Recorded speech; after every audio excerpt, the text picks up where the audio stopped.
जय श्री राधे कृष्ण। आप सभी का आपके अपने YouTube channel VK Mishra present में बहुत बहुत स्वागत है। आइए आज आप सब सुनेंगे भौम प्रदोष मंगल प्रदोष व्रत की कथा। जब भी मंगलवार के दिन प्रदोष का व्रत पड़ता है तो इसे भौम प्रदोष या मंगल प्रदोष व्रत के नाम से जाना जाता है। प्रदोष के व्रत में विशेष प्रकार से भगवान शिव का, माता पार्वती की पूजा करनी चाहिए और भौम प्रदोष के दिन हनुमान जी का भी पूजन करना चाहिए तथा शिव परिवार का पूजन करना चाहिए।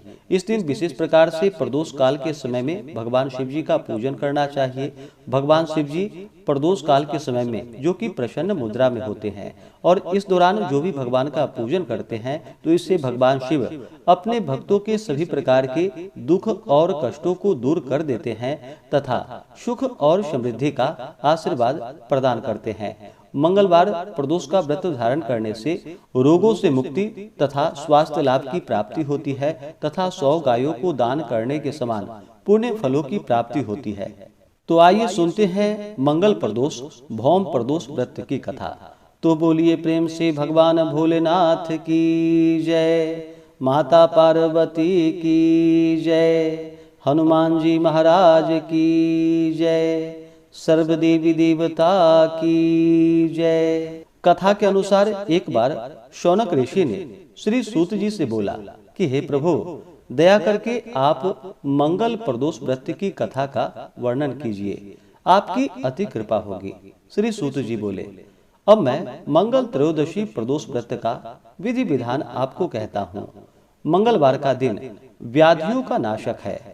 इस व्रत में एक समय व्रती को गेहूं और गुड़ का भोजन करना चाहिए। देव प्रतिमा पर लाल रंग का फूल चढ़ाना और स्वयं लाल वस्त्र धारण करना चाहिए।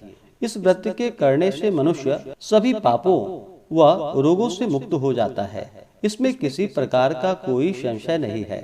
अब मैं आपको उस बुढ़िया की कथा सुनाता हूँ जिसने यह व्रत किया, वह मोक्ष को भी प्राप्त किया। अत्यंत प्राचीन काल की घटना है। एक नगर में एक बुढ़िया रहती थी। उसके मंगलिया नाम का एक पुत्र था। वृद्धा को हनुमान जी पर बड़ी आस्था थी। वह प्रत्येक मंगलवार को हनुमान जी का व्रत रखकर यथाविधि उनका भोग लगाती थी। इसके अलावा मंगलवार को न तो घर लीपती थी और न ही मिट्टी खोदती थी। इसी प्रकार से व्रत रखते हुए जब उसे काफी दिन बीत गए तो हनुमान जी ने सोचा कि चलो आज इस वृद्धा की श्रद्धा की परीक्षा करें। वे साधु का वेश धारण करके उसके द्वार पर जा पहुँचे और पुकारा कि है कोई हनुमान भक्त जो हमारी इच्छा पूरी करे। वृद्धा ने यह पुकार सुनी तो बाहर आई और पूछा कि महाराज क्या आज्ञा है। साधु वेशधारी हनुमान जी बोले कि मैं बहुत भूखा हूँ, भोजन करूंगा, तू थोड़ी सी जमीन लीप दे। वृद्धा बड़ी दुविधा में पड़ गई। अंत में हाथ जोड़कर प्रार्थना की कि हे महाराज, लीपने और मिट्टी खोदने के अतिरिक्त जो काम आप कहेंगे वह मैं करने को तैयार हूँ। साधु ने 3 बार प्रतिज्ञा कराने के बाद कहा कि तू अपने बेटे को बुला, मैं उसे औंधा लेटा करके उसकी पीठ पर आग जलाकर भोजन बनाऊंगा। वृद्धा ने सुना तो उसके पैरों के तले की धरती खिसक गई, मगर वह वचन हार चुकी थी। उसने मंगलिया को पुकारकर साधु महाराज के हवाले कर दिया, मगर साधु ऐसे ही मानने वाले नहीं थे। उन्होंने वृद्धा के हाथ से ही मंगलिया को औंधा लिटवाकर उसकी पीठ पर आग जलवाई। आग जलाकर दुखी मन से वृद्धा अपने घर के अंदर चली गई। साधु जब भोजन बना चुका तो उसने वृद्धा को बुलाकर कहा कि वह मंगलिया को पुकारे ताकि वह भी आकर भोग लगा ले। वृद्धा आंखों में आंसू भरकर कहने लगी कि अब उसका नाम लेकर मेरे हृदय को न दुखाओ, लेकिन साधु महाराज नहीं माने तो वृद्धा को भोजन के लिए मंगलिया को पुकारना ही पड़ा। पुकारने की ही देर थी कि मंगलिया बाहर से हंसता हुआ घर में दौड़ा आया। मंगलिया को जीता जागता देख करके वृद्धा को सुखद आश्चर्य हुआ। वह साधु महाराज के चरणों में गिर पड़ी। साधु महाराज ने उसे अपने असली रूप के दर्शन दिए। हनुमान जी को अपने आंगन में देखकर वृद्धा को लगा कि उसका जीवन सफल हो गया है। इस प्रकार से जो भी मंगलवार प्रदोष का व्रत धारण करते हैं तो भगवान शिव हनुमान जी की कृपा से उनके सभी प्रकार के दुख और कष्ट दूर होते हैं। तो बोलिए प्रेम से भगवान भोलेनाथ की जय। मार्गशीर्ष मास शुक्ल पक्ष की त्रयोदशी तिथि प्रारंभ समय 2 दिसंबर 2025 दिन मंगलवार दोपहर 3:59 और त्रयोदशी तिथि की जो समाप्ति है वह 3 दिसंबर 2025 दिन बुधवार दोपहर 12:27 पे त्रयोदशी तिथि की समाप्ति है।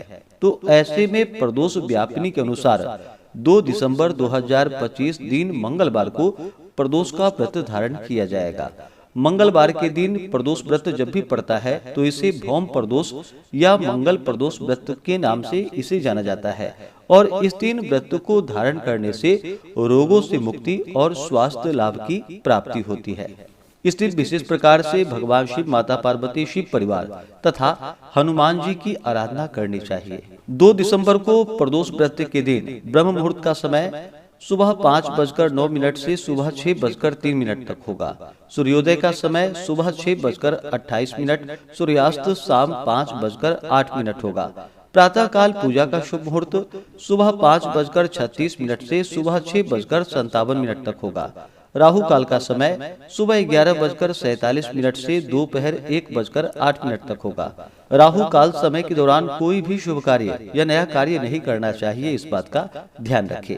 शाम को पूजा का शुभ मुहूर्त शाम 5:24 से शाम 6:45 तक होगा और प्रदोष काल पूजा का जो शुभ मुहूर्त है वह समय शाम 4:09 से लेकर के शाम 6:08 तक होगा। नक्षत्र जो कि अश्विनी नक्षत्र है रात्रि 8:51 तक, उसके बाद भरणी नक्षत्र होगा। योग बरियान होगा रात्रि 9:08 तक, उसके बाद परीघ योग होगा। इस दिन सर्वार्थ सिद्धि योग और अमृत सिद्धि योग बन रहा है जो कि सुबह 6:57 से रात्रि 8:51 तक होगा, जो कि बड़ा ही अच्छा संयोग बन रहा है। इस दिन रवि योग भी बन रहा है जो कि रात्रि 8:51 से रात्रि 1:22 तक होगा। इस दिन पूरे विधि विधान के साथ प्रदोष काल के समय में भगवान शिव जी का, माता पार्वती का, साथ में शिव परिवार का और साथ ही हनुमान जी की पूजा करे, आराधना करे, प्रदोष व्रत का कथा श्रवण करे, भगवान की आरती करे। इस दौरान शिव चालीसा, शिव स्तोत्र, कथा आदि का श्रवण करे या पाठ करे तो बड़ा ही पुण्य फलदायी होगा। तो आशा करता हूँ कि यह जानकारी आपको अच्छा लगा हो। इसी प्रकार से ज्ञानवर्धक जानकारियाँ प्राप्त करते रहने के लिए, व्रत पूजा के बारे में जानने के लिए, कथा को सुनने के लिए चैनल पे अगर आप पहली बार आए हैं तो चैनल को लाल बटन दबा करके सब्सक्राइब करें, साथ में बेल आइकन घंटी को दबाएं ताकि आने वाली वीडियो का नोटिफिकेशन आपको समय से मिलता रहे। वीडियो को लाइक करें, शेयर करें। सुखी रहें और स्वस्थ रहें। जय श्री राधे कृष्ण। धन्यवाद।